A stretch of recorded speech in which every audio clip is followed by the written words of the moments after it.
YouTube. I'm going to go live everywhere. Say hi. Let me know if you're watching. Super excited to talk to you guys today. Here we go, going live on Facebook and on Instagram. Nice to see you guys. I'm going to try to back up a little so that Instagram people don't see my pores. Welcome. Happy Monday. This is the first official Monday of summer. I know in Florida, it's felt like summer for 3 months, but this is the first official Monday of summer. And I'm super excited to be sharing 10 more style myths with you today. But first, without further ado, I have to announce my upcoming masterclass. So it's going to be next week, Monday, June 30th at 11 a.m. And the topic is going to be outfits. And I'm going to show you how to diagnose what's wrong with your outfits and how to fix your outfits, because often it's not that we're lacking clothes, it's that we're lacking ideas and we're lacking strategies that can help us put our clothes together into stylish and flattering outfits. So that's going to be the topic of next week's masterclass. You'll definitely want to join that. The link is everywhere. Say hi. Let me know if you can hear me and if you can see me in all the places. And we're going to get into it. I'm going to be talking about 10 more style myths that might be holding our style back over 50. Okay, so the first one is that I have to cover up more now. I'm saying this as I'm wearing my favorite scrappy maxi dress. A lot of women feel like after a certain age, you can't show your arms, you can't show your knees, you can't show, like your neckline, you can't show certain areas of your body. And I will tell you, not only is that not true, but it's also going to lead to outfits that feel frumpy, stiff, or unflattering, because style is about balance and it's about showing what you're comfortable showing and concealing what you're not comfortable revealing. So it's really about finding that balance. I am wearing, and if you're in the Closet Confidence Facebook group, you'll see a picture of today's outfit, wearing a very, very flowy maxi dress that is long and voluminous, but it's open at the neckline. I mean, it's open here at the shoulders, and that gives it balance, especially on me as a petite. So it's really not just about covering up, but it's about covering up strategically and showing strategically. It's about being strategic in what we decide to reveal and what we decide to conceal. And I think that this is really important, because if you're not uncomfortable with your arms,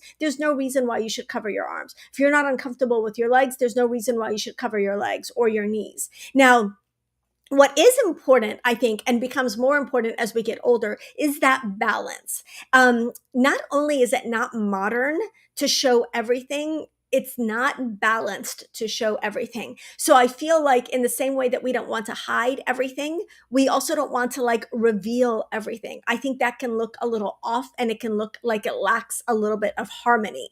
So it's really about balance and about making sure that your outfits look like they're flattering on you, and also that you feel comfortable in your own skin when you're wearing certain things, than it is about strictly covering up. So, recently I posted a video about the right to bare arms. In other words, the right to show our arms. And somebody said, oh, I don't think any woman should be showing her arms over the age of 35 or 40. I was like, what? Who came up with that? I mean, I think some of these rules, again, came about when 50 looked like 70 or 80. And even then, it's really going to be up to you. How do you feel about your arms? And how do you feel like your arms look? Do you feel comfortable revealing them? Or do you feel better if your arms are covered, but maybe you're showing a little bit of leg, or maybe you're just showing your neckline? Like, whatever that is for you, it's really about balance and about finding pieces that flatter you. Definitely way more than it is about having your entire body covered. I just think that that's an outdated idea. And again, it's really about balance. It's about harmony. It's about flattery. It's about picking things that work for you, not arbitrarily based on age. Okay. Let's move on to the next one. This is something I hear a lot, and it really kind of breaks my heart. My body's changed, so style isn't fun anymore.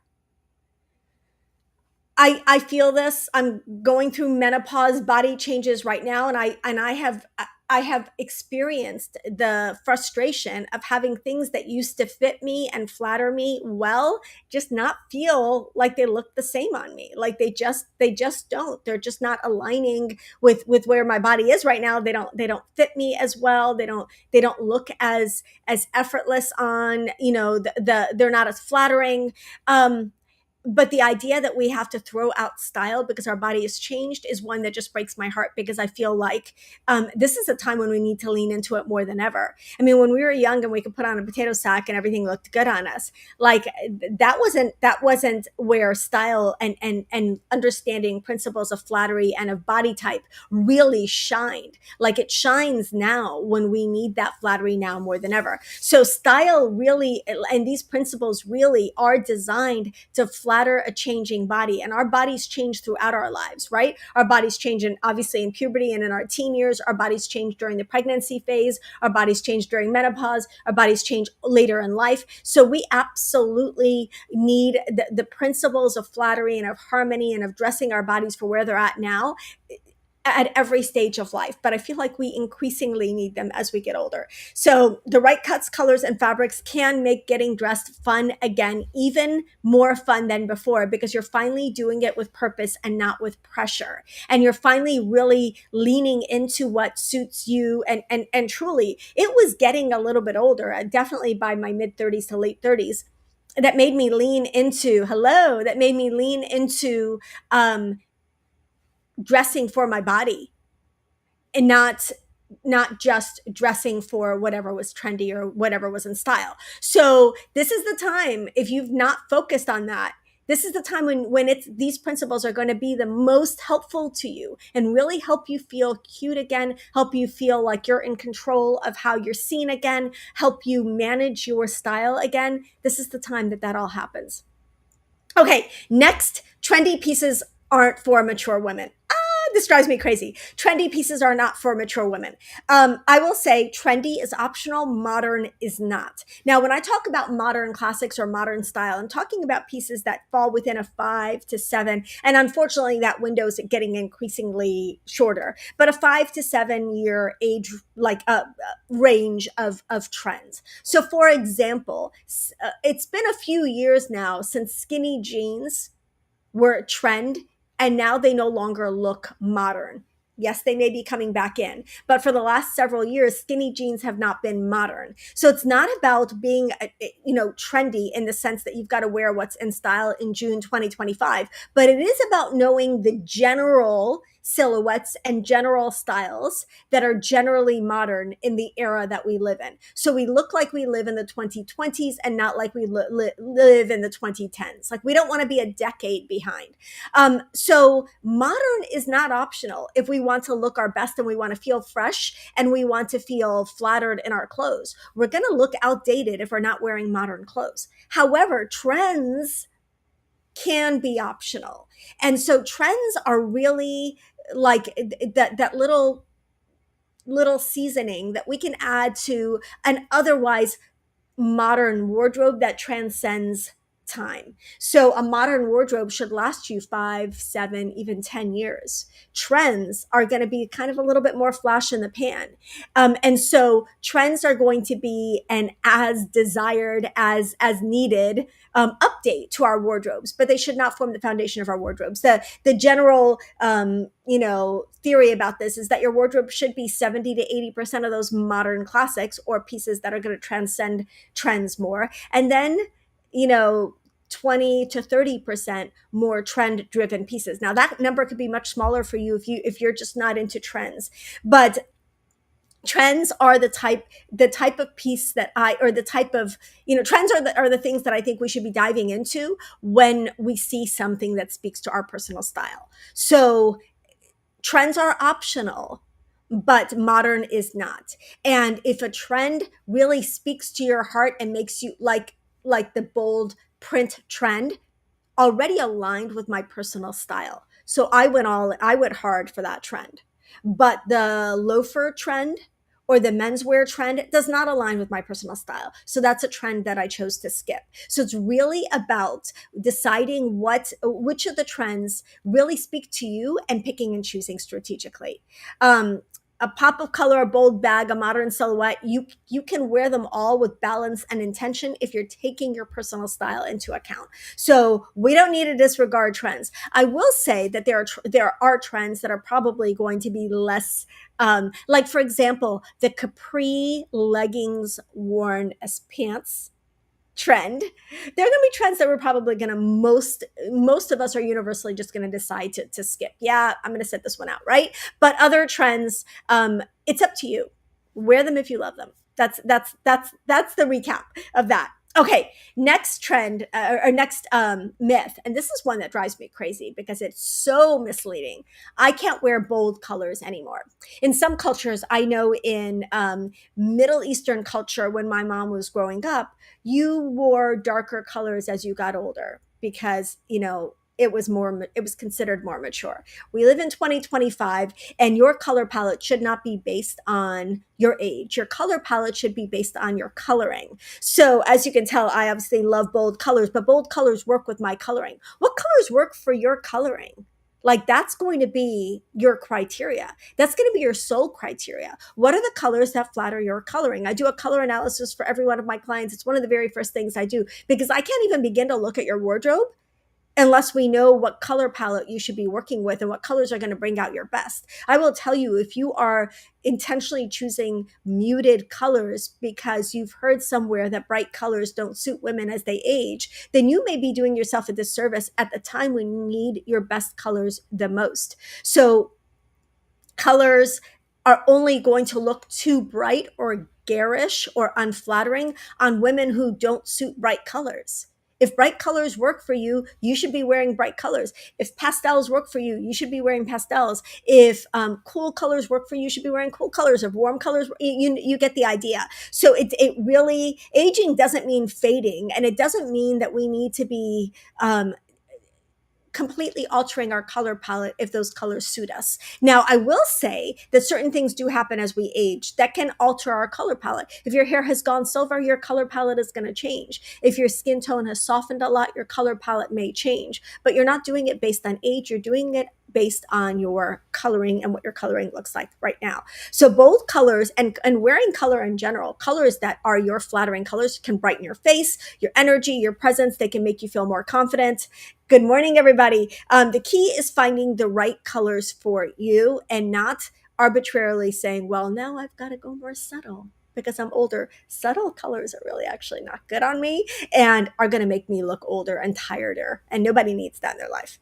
And you definitely don't have to stick to safe colors like beige and gray just because you're over 50. I talk a lot about the beige ladies. I would love to be a beige lady. And there are ladies that look fabulous in beige. But for a big chunk of the population, beige is not our color. And beige is often held up as being this universally elegant, which it is, and universally flattering, which it's not, color. So we don't want beige. We want to find our version of beige, our version of bright, our version of neutral that's going to work for us. It's not a universal answer for everybody. Hello, everybody. Okay, next. Prints are too loud for me now. That's another style myth I hear. Is this too much for me? Is this too much for me? What's going to make a print loud for you is if the color palette is off.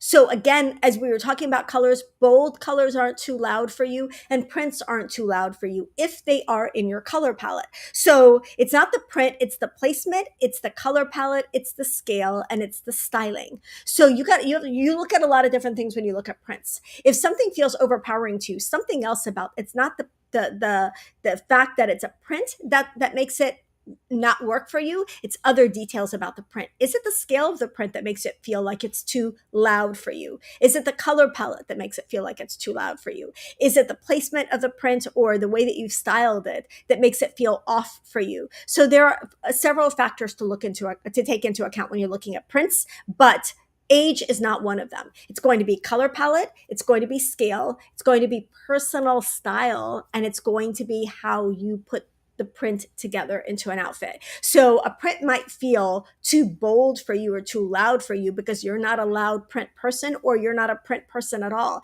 That is irregardless of age. That has nothing to do with age. That's a personal style preference. And you where, you can lean into that at 30, at 50, at 70, at 90. It has nothing to do with age. But if it feels too bold for you for reasons that, like, the scale is off or the color is off, then you're going to want to change that and adjust that. If you are deep, is it possible to be too loud in your color palette? So that's a really good question.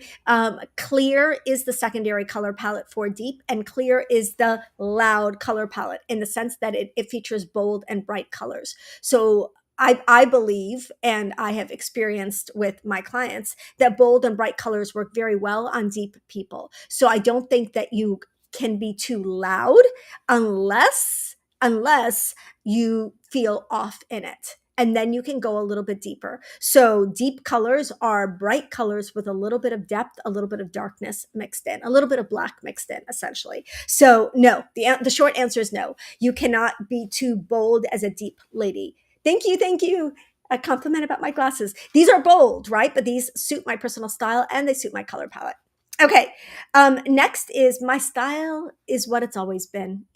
I've always been preppy. I'm going to stay preppy. I've always been feminine. I'm going to stay feminine. While I do think that there is a through concept that probably has shaped and defined your style your entire life. Mine is feminine. I've always been feminine. My style's always been feminine. I was feminine at 20, at 40, and at 55. So my style's always feminine. The expression of that style, however, has changed. Why has it changed?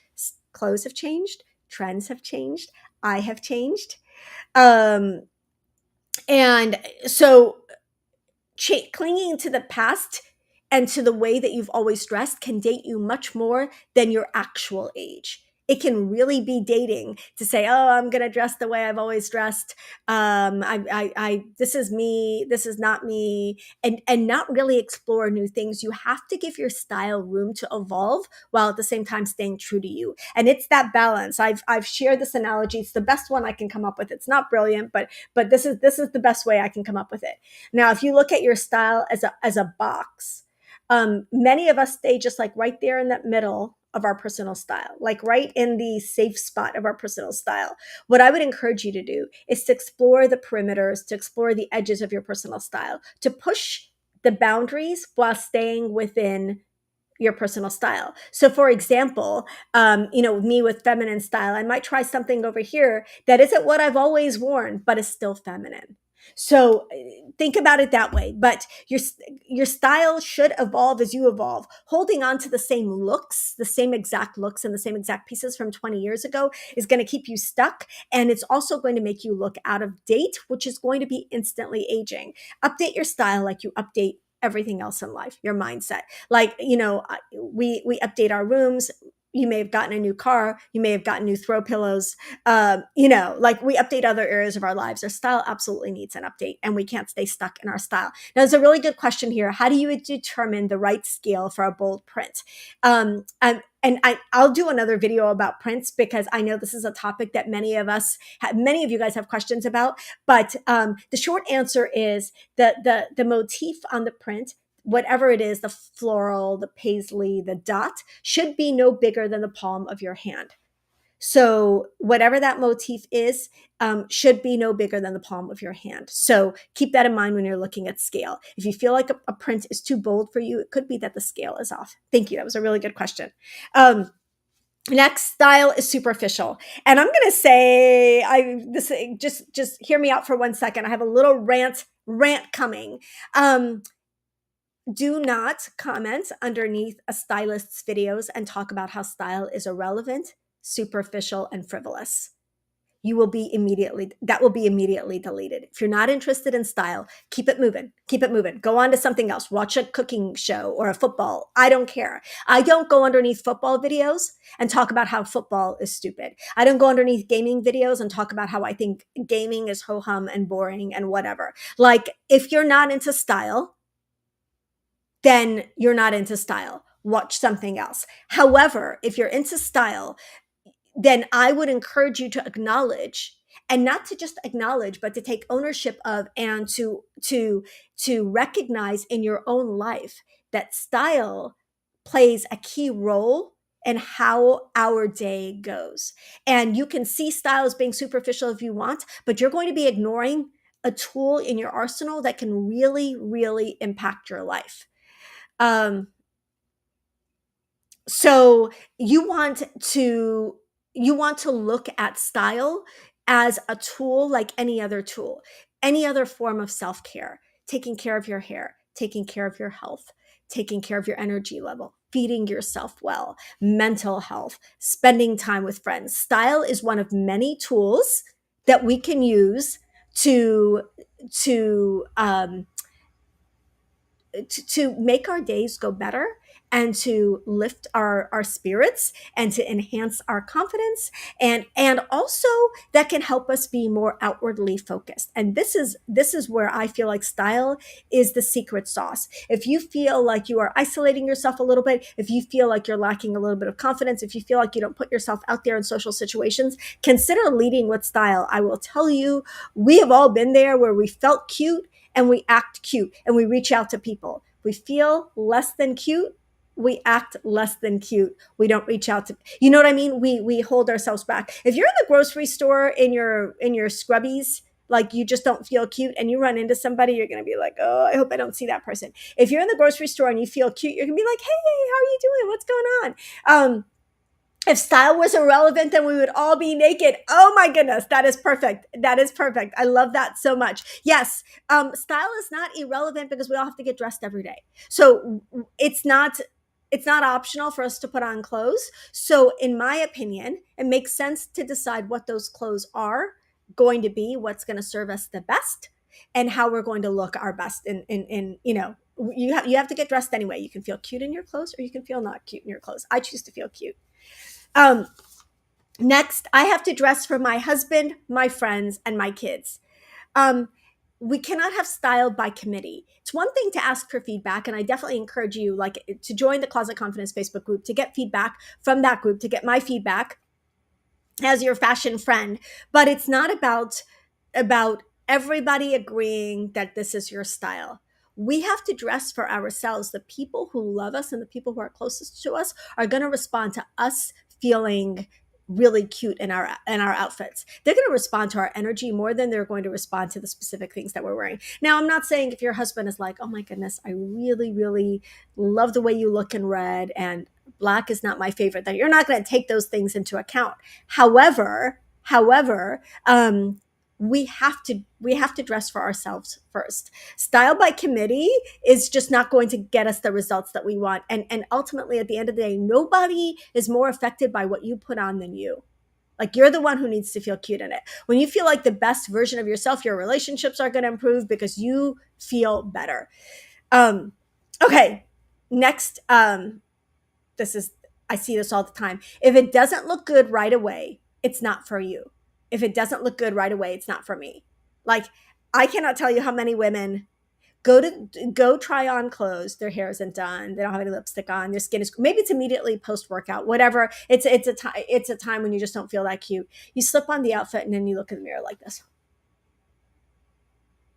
This doesn't look good on me. Nothing's gonna look good on us without a little bit of effort. That's why that whole wearing versus styling trend took off. We don't just like magically like slip into clothes and have those clothes look like perfect on us.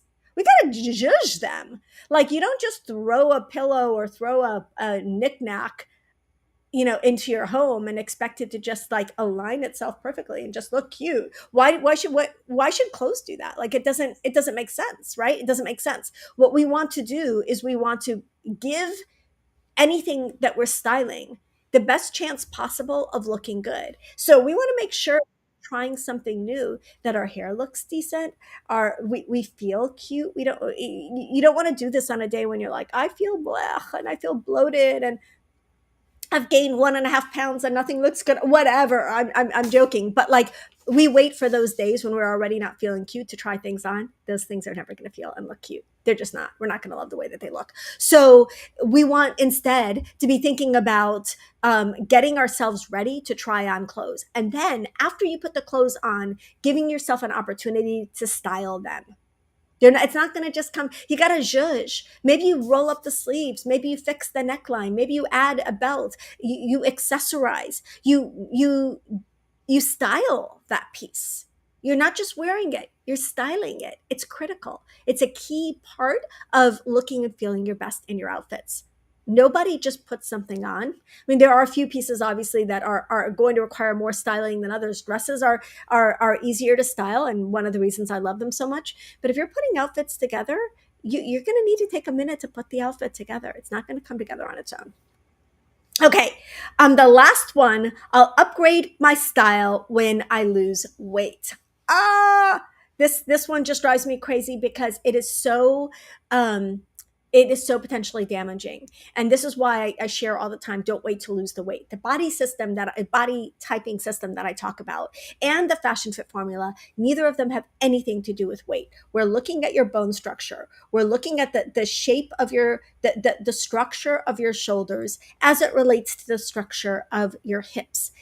Those two details do not change. That bone structure in your shoulders and the bone structure in your hips was the same at 20 and at 40 and at 60, and it will be the same at 80. It's the same at every stage of your life. So waiting to lose the weight just takes an important tool out of your arsenal of understanding your body type when you need it the most.